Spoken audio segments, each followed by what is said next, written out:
Metsäalan kuljetusyrittäjät on mukana myöskin Power Truck Showssa. Haastattelussa puheenjohtaja Jarkko Vartiamäki. Miten menee? Oikein hienosti. Keli on kohdallaan ja ihmisiä valtavasti. Oikein hauska. Juuri näin. Miksi metsäalan kuljetusyrittäjät on nyt lähtenyt Power Truck Showhun? Kyllä me sen saman ongelman kanssa painitaan kuin kaikki muutkin alat. Eli tarvitaan uusia työntekijöitä tähän meidän alalle. Ja sen takia me ollaan tänne tultu. Minkälaisella kokonaisuudella te olette lähteneet mukaan? Meillä on täällä 3 simulaattoria käytössä, mitä ihmiset pääsee testailemaan. Meillä on Metsäalan kuljetusyrittäjien hallituksesta porukkaa ja toimitusjohtaja Kari Palojärvi täällä mukana. Joo. Kuka mahdollisti teidän osallistumisen Power Truck Showhun? Meillä on UPM10, Stora Enso, Metsähallitus ja Metsämiesten säätiö tukijoina tässä. No niin, eli yhteisvoimi. Kyllä, yhteisvoimi. Mahtavaa. Minkälainen ala on metsäala ylipäätään, jos nyt ajatellaan niin kuin työllistymistä?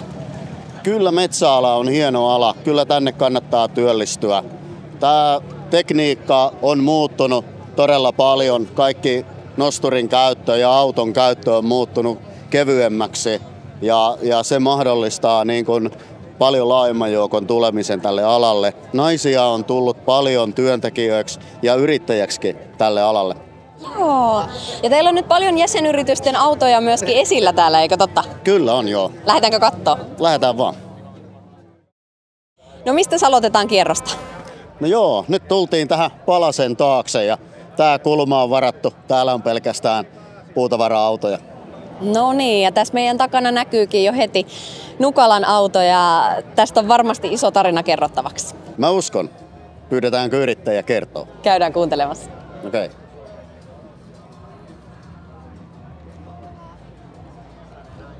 Olkaa hyvä.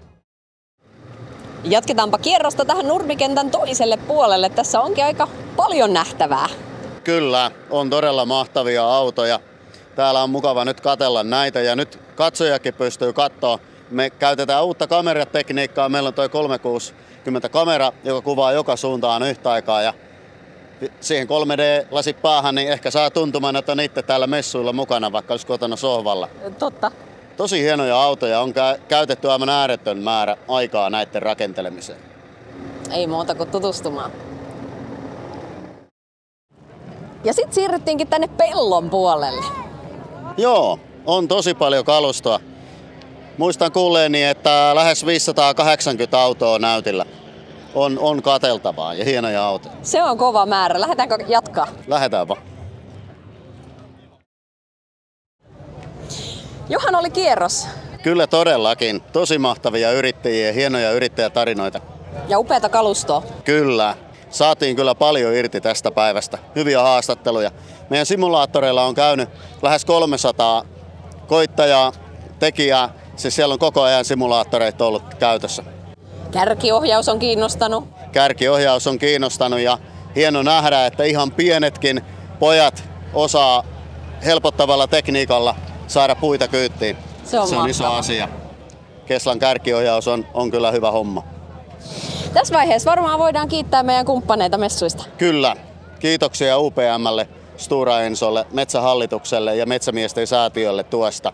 Ilman teitä tämä ei olisi ollut mahdollista. Ja ennen kaikkea kiitos kaikille Power Truckissa käyneille. Me nähdään taas. Moi!